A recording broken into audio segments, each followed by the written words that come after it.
Sometimes in life, you're the hammer. Sometimes you're the nail. And tonight, the Edmonton Oilers were the hammer. Then they were the nail on a very depressing edition of Locked On Oilers.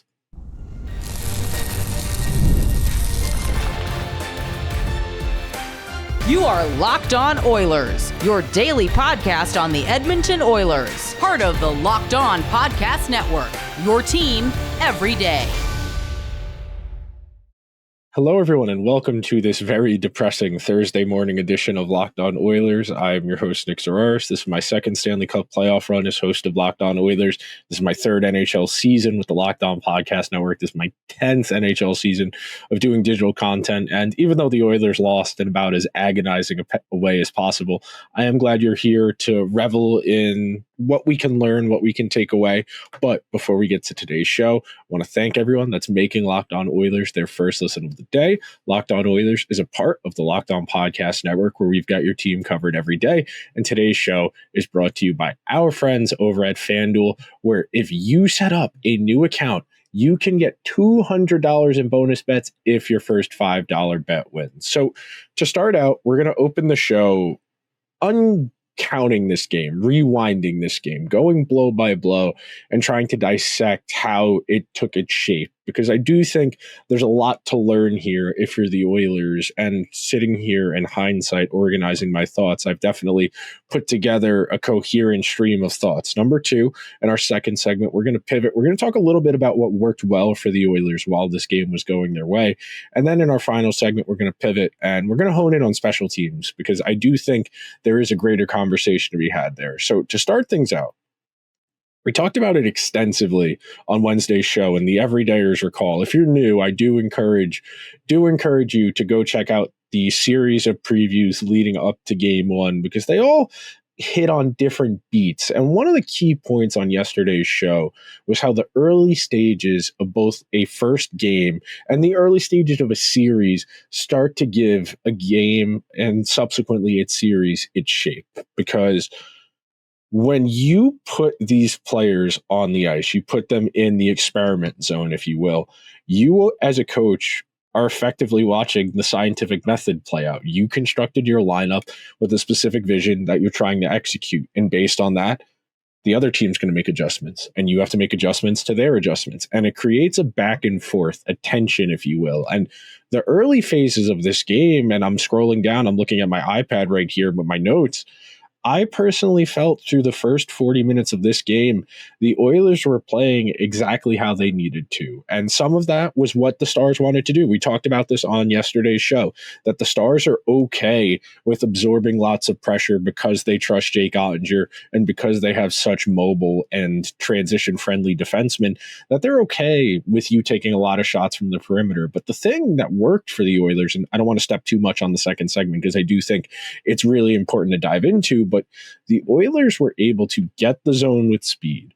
They were able to dump pucks in when it was necessary. I thought Hyman, Podkolzin got going early in this game on the forecheck, did a really nice job. Hyman, another game with 6 or 7 hits. He's doubled his almost. He's got like 80-something hits through 12 playoff games, which is preposterous. And when you get the forecheck going, and then you get McDavid going, where McDavid's creating off the rush, he's getting the puck in space, and then you get a power play goal from Draisaitl, you get your first road power play goal of the postseason, you're feeling like everything's coming together.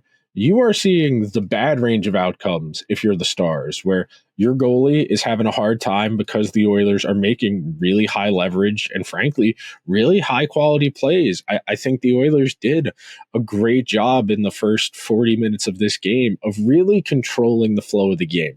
Not a lot of prolonged shifts in their own zone. I thought in transition especially, the Oilers did a great job of limiting Dallas to one-and-dones, where Dallas would gain the zone with speed after absorbing pressure in their own end for 45 seconds to a minute and a half.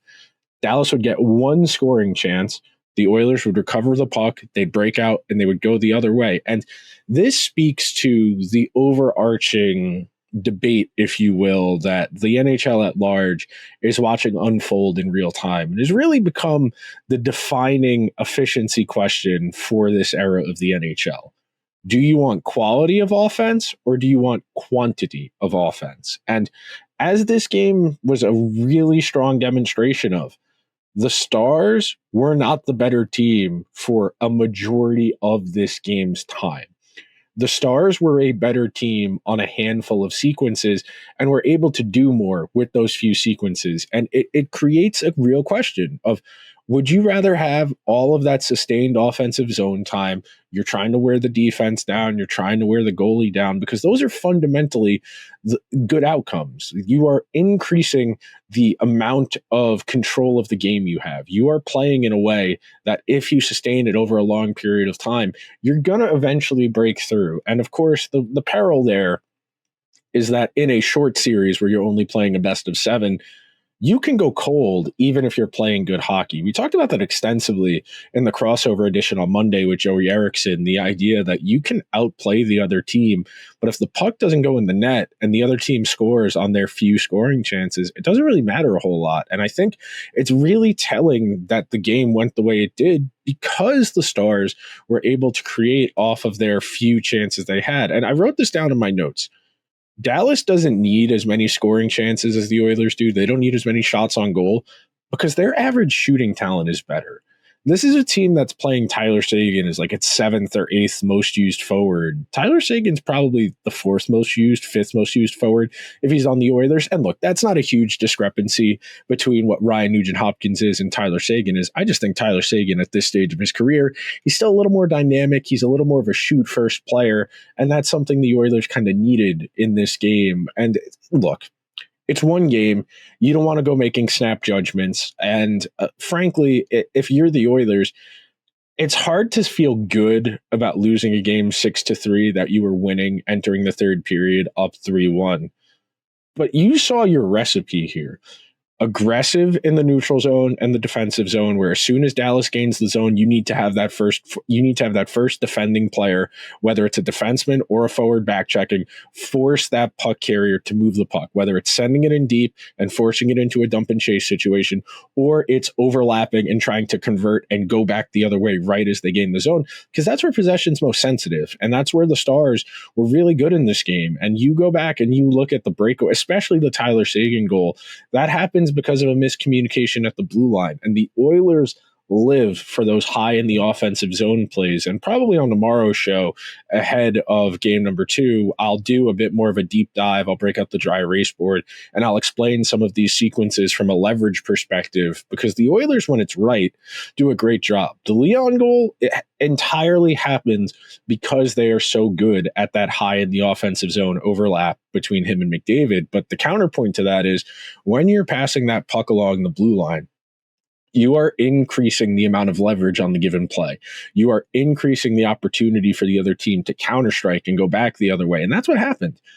And then the thing that I don't want to say bothers me, because it's hard to know what your coach is thinking, but I would have liked Chris Knobloch to have used his timeout at some point in this game. Even if it was after 3-3, I felt like it would have been apropos to try and bring the temperature of the game down. And that's what I kept waiting for once Dallas made it 3-3 and then 4-3. I kept waiting for the Oilers to go, okay, let's get to that forward permutation we had for the good stretch against LA and against Vegas. Let's go Connor Leon, Corey Perry. Let's go Evander, Kane, Nugent-Hopkins, and Hyman. Let's get the puck in deep. Let's work the cycle. Let's start to try and get control of this game and bring the temperature of the game down. And instead, the Oilers, and look, some of it is because Dallas got in the game and they were able to be a bit more aggressive defensively. They started slowing the Oilers up at the blue line. And McDavid, who had quite a few of those big gallop sequences where he receives the drop pass and gains the zone with speed, they started diverting him. They started breaking that play up, and it put him in a position where he's turning the puck over and he's doing all the work to skate the puck the 160 feet from his own end all the way to the offensive zone. He would turn, he'd lose possession. And look, the Stars are a good hockey team. You cannot give a team like the Stars the opportunities the Oilers did tonight. The Evander Kane power play, that can't happen. The Corey Perry power play, that can't happen. Those high sticks, those are detail plays. And look, the Evander Kane one, I was a bit more of a, really, we're calling 3 straight penalties, and that's the penalty we're calling because Duchesne was leaned over a little bit. And look, I'm not here to complain about the officials. You got to play better than the officials officiate, because if you leave it in the hands of the officials and they screw you, that's on you, unfortunately. No one cares, and the NHL isn't going to care. So with all of that said, we are going to take our first break of today's edition of Locked On Oilers. And when we come back, I'm going to tell you what the Oilers did well in this game that they need to replicate going forward and build on to turn the tide in this series. The NBA and NHL playoffs are in full swing, and every night delivers epic moments. Whether it's major momentum shifts, highlight-worthy plays, or a game-winning shot with the game on the line, there's never been a better time to get in on the action with FanDuel. FanDuel makes it so easy to stay in the game before tip-off and puck drop and after the game starts. With player props, performance trends, and same-game parlays, fans have more ways than ever to play smart and win big. Tonight in the NBA, we have the Timberwolves and the Thunder. Shai Gilgeous-Alexander won the MVP. Maybe you want to ride with Shai for points, rebounds, and assists. Or if you're interested in trying to see if the Hurricanes can turn the tide in that series, or if the Panthers are going to keep steamrolling along, you could do something like Matthew Tkachuk shots on goal, Sergei Bobrovsky saves. Maybe you think the Canes turn it around. You want to ride with Freddie Anderson saves or Andrei Svechnikov over points. There are so many ways to play. And if you're new to FanDuel, it's the perfect time to sign up. Head on over to FanDuel.com and place that first $5 bet. If you win, you'll get $200 in bonus bets. Make every moment more with FanDuel, the official sports betting partner of the NBA. Thank you to everyone who is hanging out on this Thursday edition of Locked On Oilers. And as we walk through losses like this, I think it's reasonable to have a range of perspectives. And I generally, as host here, and generally as host of Locked On Oilers, and the everydayers know this, I like to lay out all of the evidence, and I like to let you make your determination on what you think and how you feel. Because ultimately, I can tell you how I feel, and I am leaning towards glass half full, being that the Oilers showed the 5-on-5 play in the series against LA and Vegas were not fake. They were not fugazi. The Oilers are capable of controlling play and have multiple lineup permutations that are capable of doing that. I think you saw McDavid and Draisaitl tonight play with quite a bit more energy than they did in Game 5 against Vegas. I thought Leon in particular looked a bit more explosive, had a bit more pep in his step. I think you could say the same of Connor, who had quite a few of those gallop plays we talked about where he got to use his speed through the neutral zone to build himself up to get to that top end speed. And for a good stretch of this game, the Oilers were playing great defense. I was texting back and forth with Hunter Hodes, who we do Locked On NHL, the Thursday show with, and we were talking about going into the third period. What a great job Wallman and Klingberg were doing in transition. That Mikko Rantanen was basically a non-factor in this game at 5-on-5. And as that third period went along, the Oilers gave the Stars one too many chances to get back in. I thought Stuart Skinner was doing a nice enough job while this game was in Oilers' control, but you saw the limitations here. Stuart Skinner is not the type of goalie that's going to be able to outplay his environment. And I don't think he really needs to have any of the goals he lets in. I think realistically, walking away from this game, the defense, the forecheck, pretty good. I know you lost 6-3, so me saying the defense, more so the 5-on-5 defense. I thought 5-on-5, the Oilers did a really nice job in this game. I thought they put the Stars in a disadvantageous position. I felt that they controlled a good chunk of the play, and they put themselves in a position to win. And if you're the Oilers, you knew this series was likely going to be decided on the margins, and that can manifest in a few different ways. That can be special teams. That can be depth scoring. Sometimes it's goaltending, but it depends. If you're talking about a team that has a Jake Ottinger, that's not really the margins. Ottinger is one of their best players. So the Oilers have actionable work here. You saw their power play get going. You saw Connor and Leon show more explosiveness than they have. I think if you're the Oilers, you might want to focus a bit more on chance creation, especially with the lead. I do think that was part of the problem here. Was I wouldn't say they stopped pushing for offense, but they weren't nearly as aggressive up 3-1. And some of that is by virtue of the game state that you're up 3-1. You take those penalties. You're not trying to give them invitations to get back in the game at 5-on-5, but you had this game in reasonable control. You felt that after 40 minutes, okay, the first 2 rounds were not fugazi.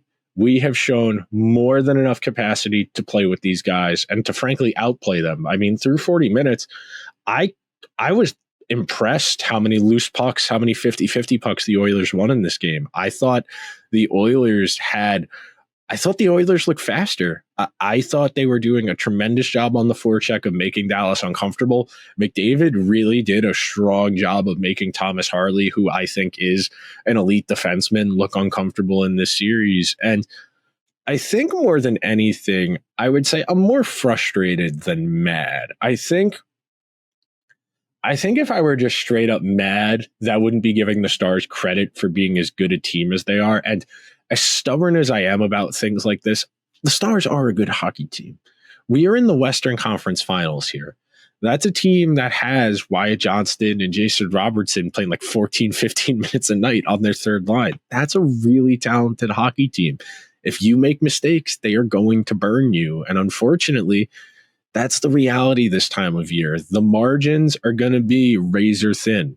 The difference between winning and losing this time of year most of the time is mistakes. Hockey is a weak link sport, meaning that having the worst player or the weakest player on the ice in a given sequence is largely going to dictate how that sequence goes, which is, different from basketball per se, where that's a strong link sport, where having the best player on the floor is going to do a better job of swinging the control of the game. But as we wrap up this second segment here, the sky is not falling. The Oilers are not doomed. I think there is actionable information here that can put the Oilers in a position to play better in game number 2 and to really build, because we've talked about this ad nauseum here on Locked On Oilers this season, and the everydayers have heard me beat this drum all year. Your goal is to keep getting better as the season goes along. And they were talking about that on the broadcast that Ray Ferraro had said he felt that as the playoffs have gone along, the Oilers have gotten better round by round. And I don't think there's really a lot of debate there. I thought the Oilers had a great game at 5-on-5 tonight, and it got away from them on a handful of sequences. And you have learned a very valuable lesson. And unfortunately, as many a child who's touched a stove will tell you, the best way to learn is by doing. You're not going to improve. You're not going to calcify. You're not going to scab over a wound without getting that wound first. And you learned a valuable lesson about stick discipline. And that's the peril of guys like Evander, Kane, Corey Perry. They are physical hockey players. They play on the line. And I don't think those are intentional plays. High sticks like that in that vein are not the same. Even if you want to say Corey Perry's was more of a cross check than a high stick, I don't really think so. I think, especially because that Stars player was bent over, I don't really love that call when a player's bent over and the offending player's called for a high stick. It's frustrating to say the least. But again, you got to play better than the officials officiate, because the officials we know are not good at their jobs. No matter how much the networks and their rules experts try and gaslight us, they are not good at their jobs. If they wanted to get every call right, the NHL very easily could get that done. But they don't want to get every call right. They want to manage the game. And speaking of managing the game, how are you calling 3 straight penalties on the Stars? And look, the Oilers need to be better on the power play, because frankly, that's going to be where Connor and Leon can impact the game the most. But before we move on, one last thing. The sky is not falling. Stuart Skinner didn't lose them this game. They need to be more disciplined. They need a little bit more attention to detail, but the bones are here. The structure is here.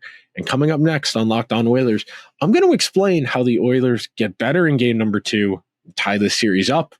Coming up next on today's edition of Locked On Oilers, so be sure to stick around.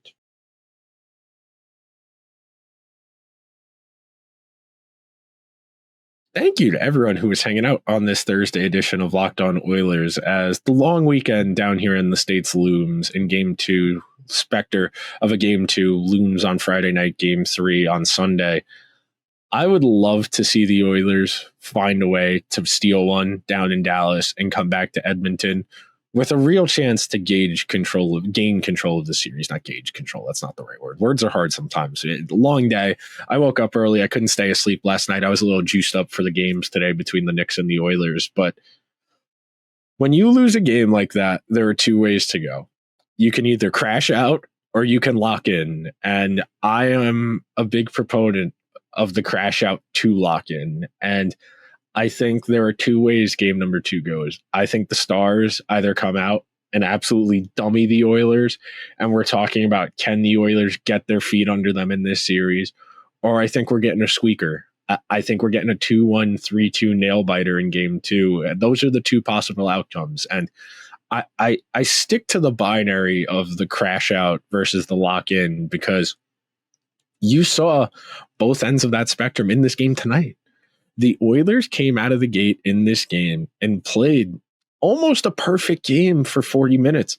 They cycled the puck extremely well. I thought the Stars, frankly, were doing a poor job in transition of going from defense to offense. I thought Podkolzin, I thought Corey Perry, I thought Hyman, I thought Evander Kane all did nice jobs on the forecheck. And one thing I will say, the Oilers probably need to distribute their minutes a little better in this game over the course of the game. And I understand with the special team stuff that kind of messes with the flow of the lines and the pairs, but I would have liked to have seen more minutes for guys like Podkolzin. I would have liked to have seen more minutes for Corey Perry. Frankly, I would have liked to have seen a little bit more from Evander Kane. And look, in a game like this, where you have so much special teams play and Connor, Leon, and Hyman got leaned on so much, especially as a trio, I would like to see the Oilers get back to their offense first forward permutation. I would like to see probably Arvidsson draw back in for Kasperi Kapanen if that's within reason. I think there's an argument to insert Jeff Skinner for Trent Frederick. I don't think Chris Knobloch's going to do that, but I don't think Trent Frederick's adding a whole lot playing on the fourth line. I thought the best Fredericks looked so far in the playoffs was playing alongside him, Adam Henrique and Corey Perry on that defense first, absorb pressure, counterattack line. And tonight, he had that one really good scoring chance where the puck dribbled out to him in the slot, and he just fanned on it almost entirely. I thought Connor Brown had the one nice rush opportunity where I believe it was still a 1. It might have been a 2 game at that point, but still, within reason, with 4 or 5 minutes to go, you get 1. You can hang around, maybe make Dallas sweat a little bit. But learning-wise, takeaways. Number 1, if you force Dallas to only live in transition, they're susceptible. You can get stuff off the counter. And the Oilers in the early stages of this game, especially Connor's line, I thought were doing a nice job. Connor got Thomas Harley in one-on-one situations and really put Harley on his heels. McDavid blew past him quite a few times in this game. I thought Leon did a really nice job in transition of using his size and his physical space that he takes up to create space for himself. I think on the goal he scored, he did a great job of using his lower body leverage to create space for himself against Wyatt Johnston. You know, the old Yager play where Yager would hinge at the hips, he'd stick his butt out and use his butt to create space. And when you've got that low center of gravity and you've got that strong core where you can eat cross checks to your lower back, like Leon can, especially against a smaller player like Johnston, that creates opportunities. And for the Oilers, number 1, you got to get the puck in deep. Against a team like Dallas that wants to play in transition, you turn the puck over when you gain the zone, you're making their job easier. You're cutting 50 feet off the length of the ice they got to go. That's the key here. When you're playing a team that wants to be in transition because they have the high-skilled players who succeed in that area of the game, the cross-team pass, the 2-on-1s, the 3-on-2s, you can't give in to what they want. And some of that was by virtue of the game state. The Oilers were chasing at that point, so they were more susceptible to turning the puck over, especially when they first gained the zone. But against a team that has puck movers, especially in the case of Harley and Heiskanen, I'm not saying so much in the case of Bichel or Lyubushkin, who are on the bigger side, who can eat hits.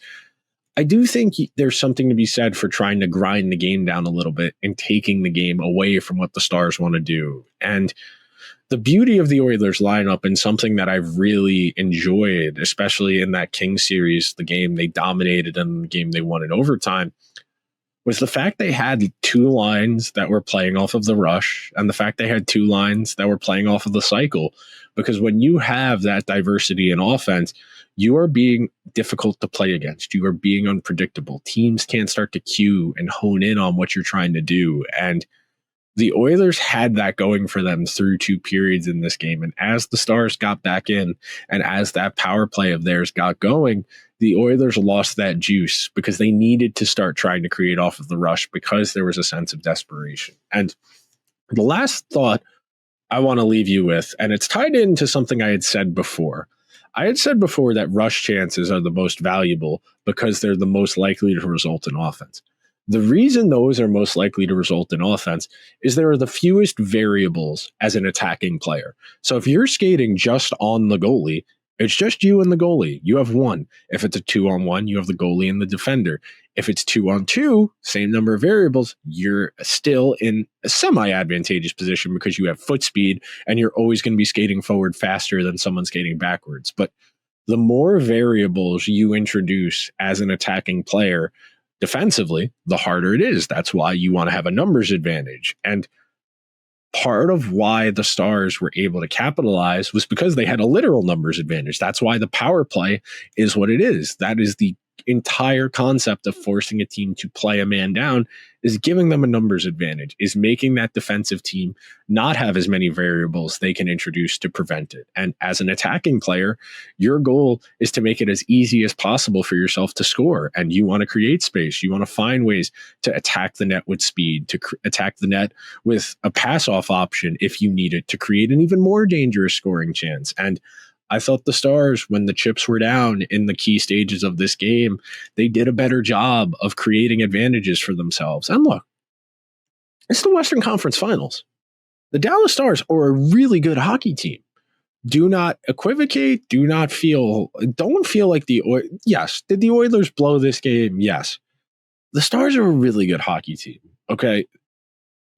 The Oilers left meat on the bone tonight. Absolutely. I definitely don't feel great about losing that way. I said at the top, this was about as difficult a loss as you're going to have because you had such control and you only lost on a handful of plays.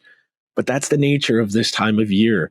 When you are playing other high quality teams, a lot of the time it's going to be your mistakes that do you in. It's not going to be them dramatically outplaying you. The margin of error between these two teams is minimal. Are the Stars maybe a little deeper, more talented? Sure. The Oilers are close enough in talent that this is not going to be lopsided. This is not going to be a stunning blowaway. The Oilers have just, I wouldn't say as much, but close enough that this series will be close. And when you're on the margins and you're looking for any advantage you can't beat yourself. And tonight, the Oilers beat themselves. That will do it for today's edition of Locked On Oilers. If you could be so kind, please subscribe to the show wherever you get your podcasts. If you're new around here and you're listening on Apple or Spotify, please take an extra second and leave a 5-star review. It helps the show immensely. If you're watching over on YouTube, hit the subscribe button, hit the alarm bell, get notifications whenever new episodes go out. Leave me a comment. Let me know. Are you upset? Are you mad? Are you understanding? Let me know where you're at after game number 1. I will talk to you guys tomorrow. Be sure to check out Locked On NHL and Locked On NHL Game Night for all of your latest NHL news. Game Night breaking down the games. Locked On NHL the next day to break down the storylines. I will talk to you guys tomorrow. Until then, let's go Oilers.